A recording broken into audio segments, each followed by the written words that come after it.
We're very lucky to have with us live in the studios this morning, Tiffany Shlain. Tiffany Shlain is a filmmaker and artist. She is the founder of the Webby Awards, co-founder of the International Academy of Digital Arts and Sciences, and a Henry Crown Fellow of the Aspen Institute.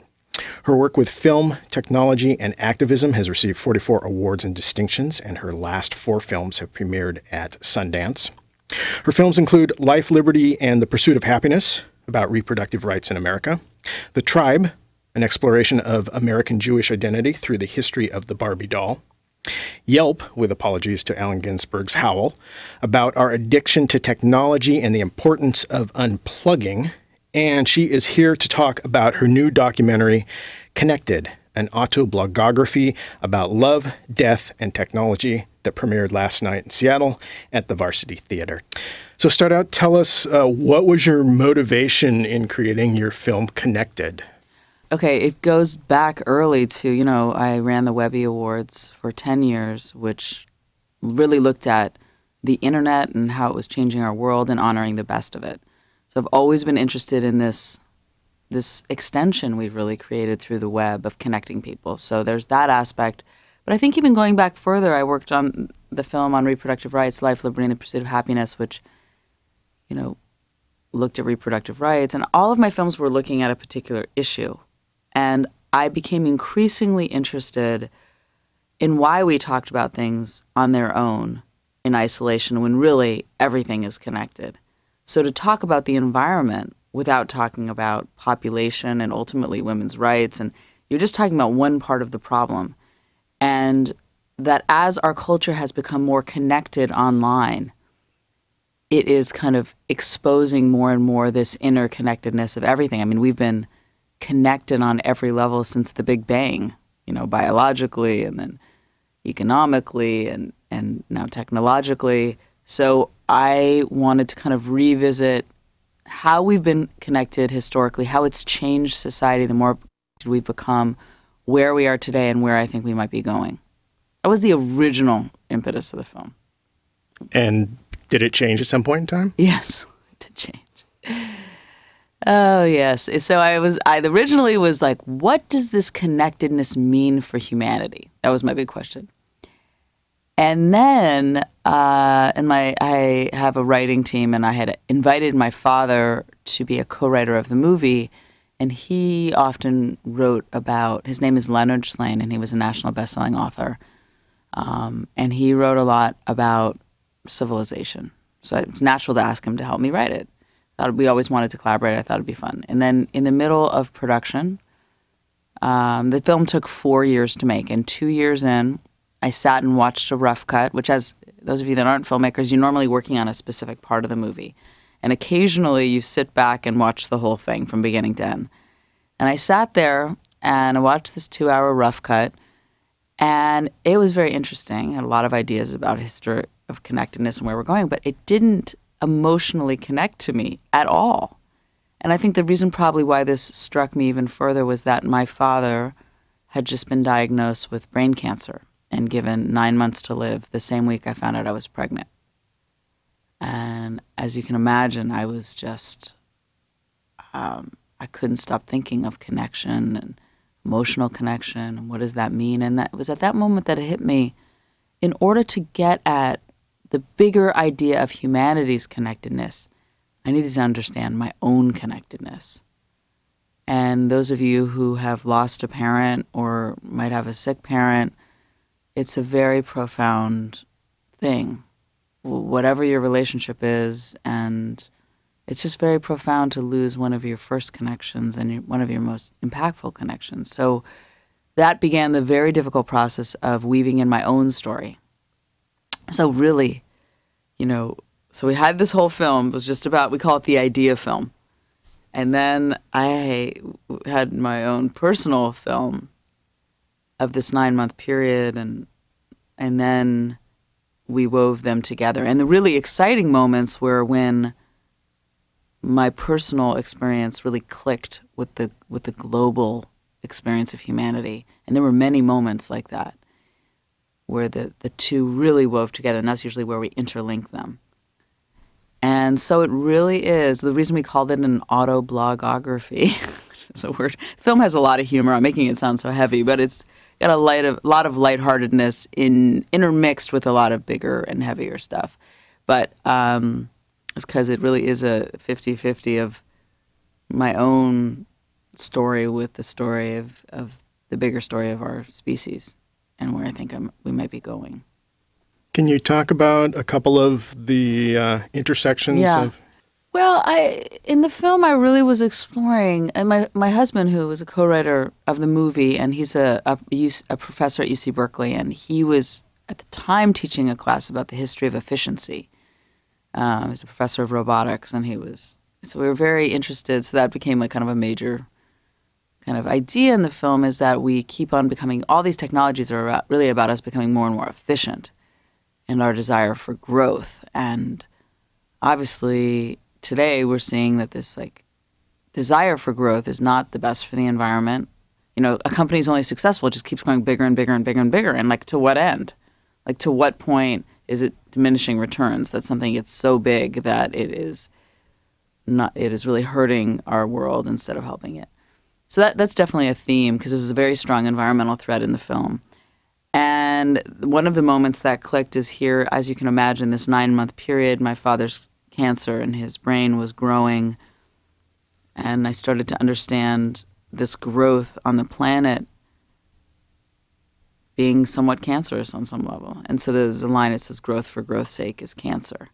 And that's an example of the moment when my personal story clicks into this larger story. So there's lots of those moments in the film where it just clicked, and that was very exciting. And the film ultimately actually is very hopeful, because I do think we are at the dawn of a very significant time in human history where we're going to be alive when we connect together all the people on the planet through this network, this central nervous system we've created. And the potential of that, if we can be mindful and conscious of how to use it, is very powerful. And a lot of people are very cynical. I mean, I can tell you, I've been touring the film, sold out audiences around the country, and people are very cynical about our world. But I think, you got to have faith in us a little bit more. I use a lot of examples in history where we could have really blown ourselves up, and we didn't. And I do think we are evolving forward. The fact that I am a woman director, having a movie out in theaters, is an example of that we are evolving forward, because many, being a woman director, I mean, you only have to look at the anti-slavery movement, civil rights movement, women's rights movement, the gay rights movement. We are moving the moral compass forward. So if you believe that, and you believe we didn't blow ourselves up with the atomic bomb, which we had many opportunities to, if you believe that, then you say, okay, we're at this moment in history where we're connecting all the minds. And what's the potential of that? And how can we harness all this connectedness to maybe try to tackle the world's problems? And, there's so many examples that I know of and that I highlight. We have a very active Facebook page. So a lot of people see the movie in the theater or haven't seen it, go to our Facebook page, which is Connected the Film, and continue this dialogue, which is our whole goal with the film, I should say, is really to trigger a global conversation about connectedness. And to that end, we have this really great discussion kit that has a curriculum for educators, conversation cards, a book, comes with a DVD, like outside of the theater, which I hope your audience will come see this weekend or this week at the Varsity Theater. We really want to extend this conversation. So if you believe that having a conversation can make us more mindful about some of the choices we're making, then I think we're moving all so quickly today with all of these tools, and we're not taking a moment to go, whoa, what does all this mean? I'm changing my behavior on all these different levels. I'm only communicating this way now, and I'm online all the time. What is this doing to my brain? What is the potential for the world? And then most people focus on the negative part of that. But it's pretty powerful. I mean, University of Washington a couple weeks ago, they've been trying to figure out this DNA strand for AIDS, and they couldn't figure it out, and they posted on the internet the problem, made it into an online game, and invited people from all over the world to solve it. And these gamers solved it within weeks. I mean, I could give you so many very cool examples of this beginning of this collaborative revolution of all these minds from different perspectives kind of approaching some of our problems in new ways. Yeah, and you look at the movements in the Middle East currently. Oh, absolutely. Our film came out like supported. 4 months before the Arab Spring, but I have this whole section, this is kind of the climax of the movie on the idea film called The Participatory Revolution. And it really talks about the power of that. And then our Arab Spring happened. I mean, we're not going back to a world where people don't have access to information and can't share it. In a way, one of the hurdles, though, I know for myself using Facebook, that it appears that one's energy can also be drained by this. The time you spend in front of Facebook and clicking and stuff is time you're not out physically doing things. Yeah, and I actually go into that a lot in the movie because, as you know, the film really goes into the good, the bad, and the hope. I mean, any technology we could talk about, I could tell you 3 really great things about it, and I could tell you 3 really bad things about it. And we spend a lot of time focusing on the bad, and I think if we start focusing that energy somewhat on the potential, and understanding what the bad is, because I was just online too much. I start the movie off kind of joking that, I'm not really joking, I'm telling a serious story, but I kind of did it for a reason why I opened the film this way, is I'm on camera talking directly to the audience, sharing a story how I'd flown all the way across the United States to see one of my best friends from college. And I'm finally there, and we have lunch, and we're having a great time, and I had this urge to check my email. And I kept trying to ignore the urge, and I eventually faked needing to go to the bathroom to check my email. And I really questioned, like, I'm in the bathroom stall, like kind of checking my email, thinking, like, what have I become? And that is a real concern for me as a mother, as a wife, as a friend. So since we made the movie, I do very serious technology Shabbats. So Friday night, sundown, my whole family, we unplug from all the screens. We turn everything off for 24 hours. It's pretty fantastic. So that's been very life-changing, creating that boundary. Is that something that you're trying to spread to others? I am. Unplug? I feel like I've just uncovered this amazing secret because everybody, no one unplugs. No one. And sometimes people say, oh, I do it on vacation once a year. I'm like, that doesn't count. It's about every week having this one day that my brain, I read, I'm in the garden, I sit with my thoughts, I write in my journal. I can't act on every single thought I have, which is also pretty fantastic. I mean, Saturday night, I can't wait to go back online, but I kind of appreciate technology in a new way. So I think we're just so immersed in it every second, and there's no boundaries. And, I think we're very much changing our behavior just so quickly, and we need to kind of think about what the implications of that are. One of the themes that comes up in your film, Connected, is not only connecting to others, but connecting deeply. Can you discuss that concept? Well, all these I think a lot of people go, oh, you're all these Facebook friends, they don't mean anything. And I'm on Twitter and Facebook all the time. And I think they're very amazing. I get all my news on Twitter, and I feel more exposed to ideas than I ever have. And like I said, the Facebook community for this movie is blowing my mind. I mean, I've made 8 films. This is my first film that's come out when Facebook is so everyone's on, everyone knows how to use it. So the fact that we can extend the conversation in the theater online, we just had all these screenings in Brazil and Australia. There's people from all over the world talking about interdependence and connectedness in the 21st century, posting articles, quotes, ideas. I mean, it's fantastic. So that some would call a broad connection. I don't know these people, but we have a common interest. But is it at the expense of connecting deeply with the people that you love? And this film is a lot about losing my father, who I loved very much. Still too love very much, and life is short. I mean, you're on this planet for a short amount of time, and you need to be present. And being present is a beautiful, very enriching quality that a lot of people, I think, have forgotten how to do.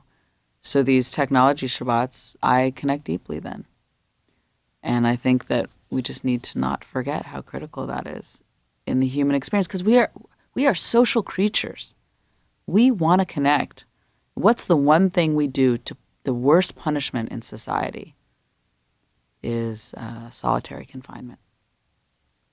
It's the worst thing you can do to someone.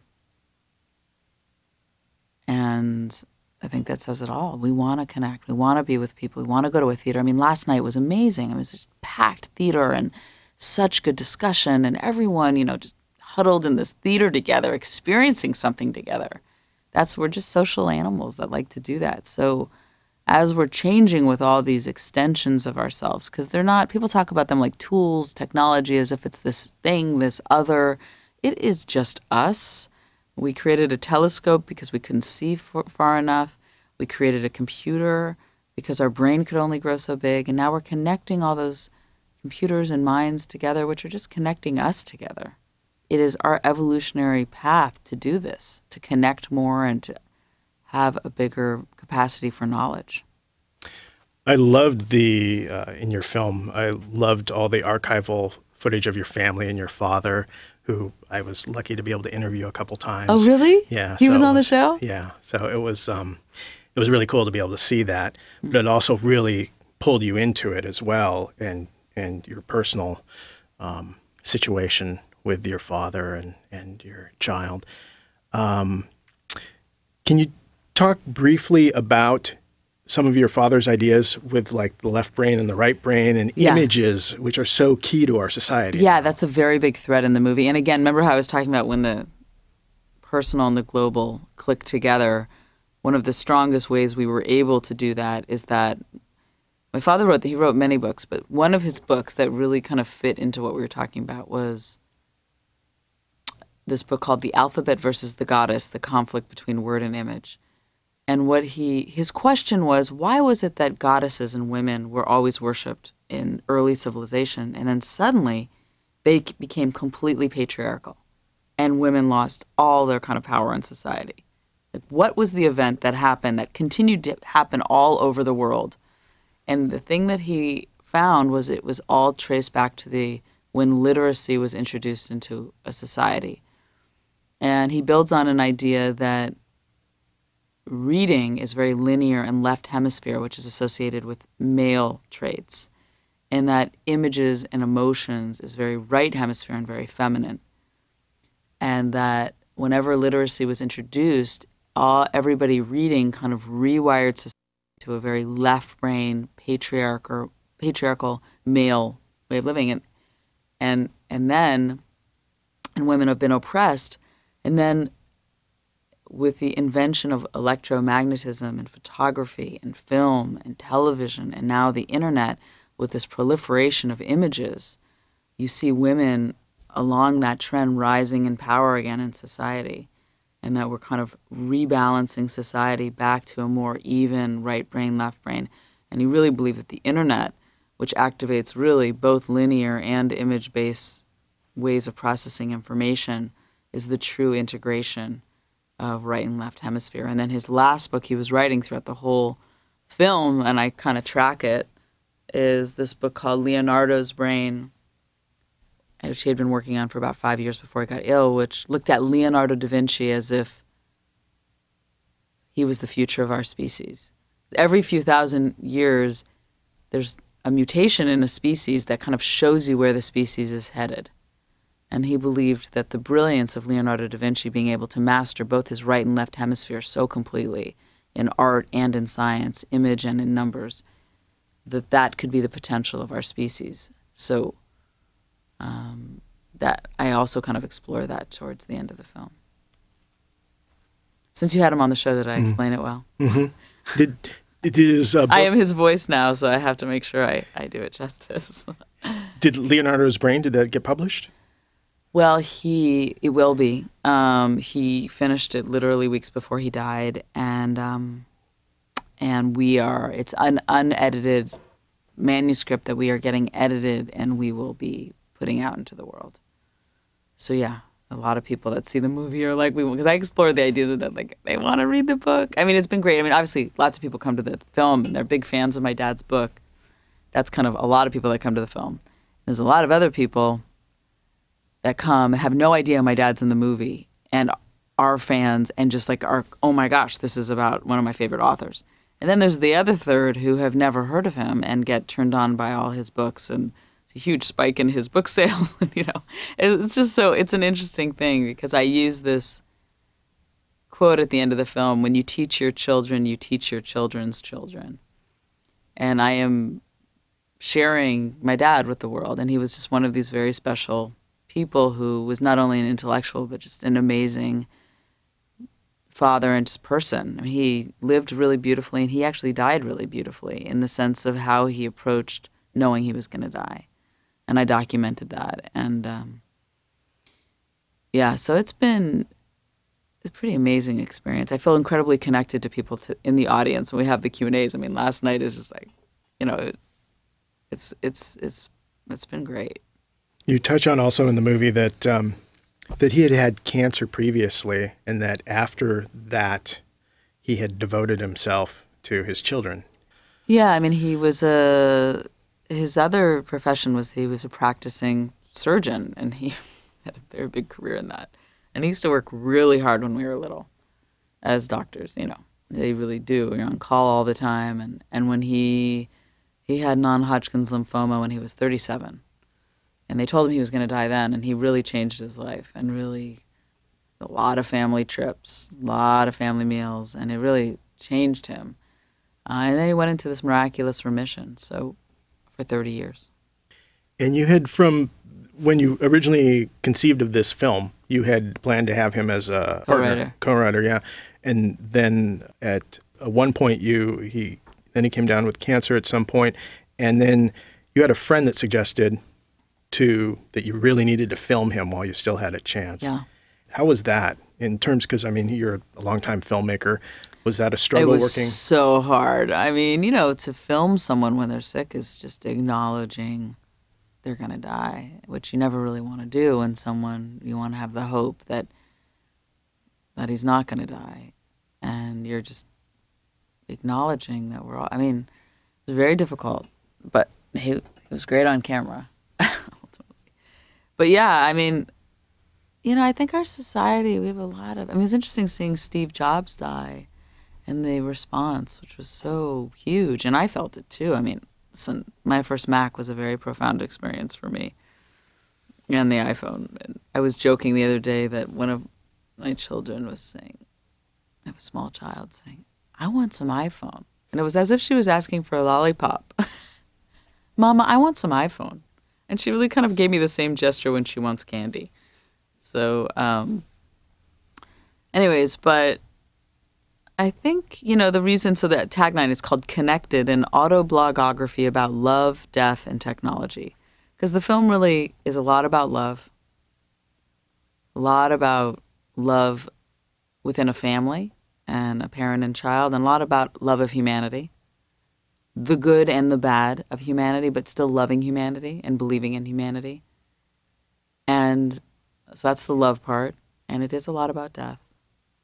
Death in our society. What did we lose with all these technologies? What's the curse?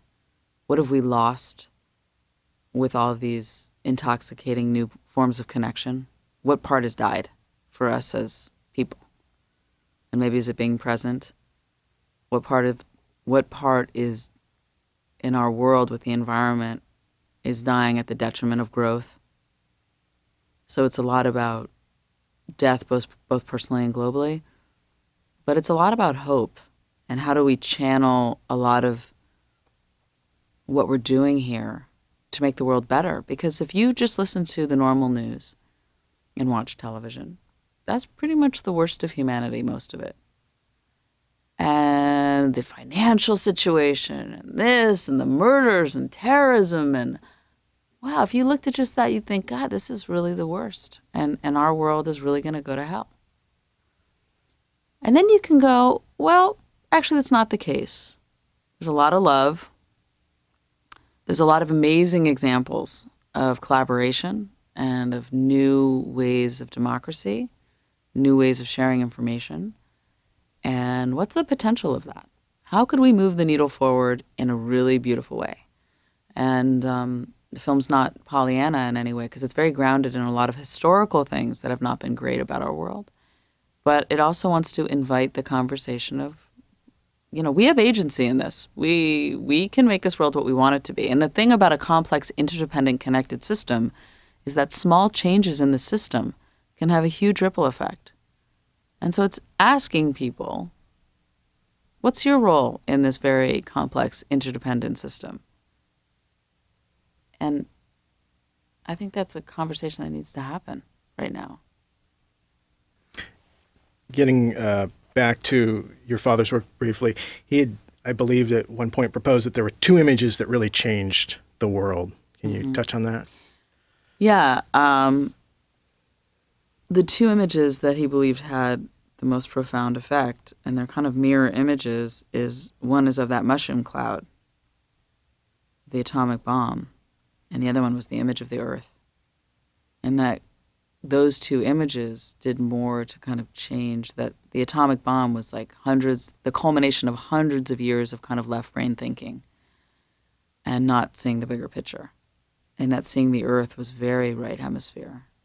And I use these terms, one thing I should say, very metaphorically, because there's been a lot of recent studies with the brain that it's much more complex than the way that, but it's really a metaphor for the way that people look at the world. And actually, the next film that I'm making is called Brain Power, and it's a lot about the brain and development of the brain. But, one thing I'd like to say is that for independent documentaries, opening weekend is everything. So we don't have advertising budget. It's all been word of mouth, which has been awesome. I mean, through Twitter and Facebook and all these tools we have, there's a lot of buzz around the film but we don't have any advertising, which is a little independent documentary with big aspirations of a real big, important conversation we think needs to happen. So if you're listening to this and it's interesting you, come with 10 friends and see the movie at the Varsity this weekend. It's playing there all week, but I've learned so much about the business of film. It only matters your first 3 days in the theater. We've been in LA, we're going to New York, and we've been held over in the Bay Area, but it's that first 3 days. It's Friday, Saturday, Sunday. If you can have strong ticket sales, they will then hold you over another week. So if you're interested at all in seeing this movie, which I hope you are, it would be great if you came and truly supported independent film, independent thinking, actually interdependent thinking, and came today or tomorrow at the Varsity 3 Theater. And by doing so, people are not only supporting your film and interdependent producers like yourself, but also smaller film venues that absolutely we see are disappearing off the face of the earth. I know. I loved the theater last night. It was like a great funky theater that we have a lot in San Francisco, but one of ours, the Red Vic, which I love, just closed. They played Harold and Maude as their last film, one of my favorite movies of all time. But yeah, you got to support alternative perspectives, because we know the mainstream media has one perspective they're just spewing out, and there's a lot of alternative perspectives that I think need to be part of this larger conversation in the world. All right, just a minute left. A final thought you would like to leave with listeners? Well, again, we're really trying to start the conversation, so I really invite you to come into our Facebook page and engage in the dialogue that way. I'm on Twitter at Tiffany Shlain. I tweet a lot about these kind of ideas. And let's get connected. I mean, there's so much more power we can do in the world if we're connected than if we're not connected. All right. And your websites? Is connectedthefilm.com. Okay. So you can find out about, organizing your own screening after this theatrical period, or to find out about our Educators Edition.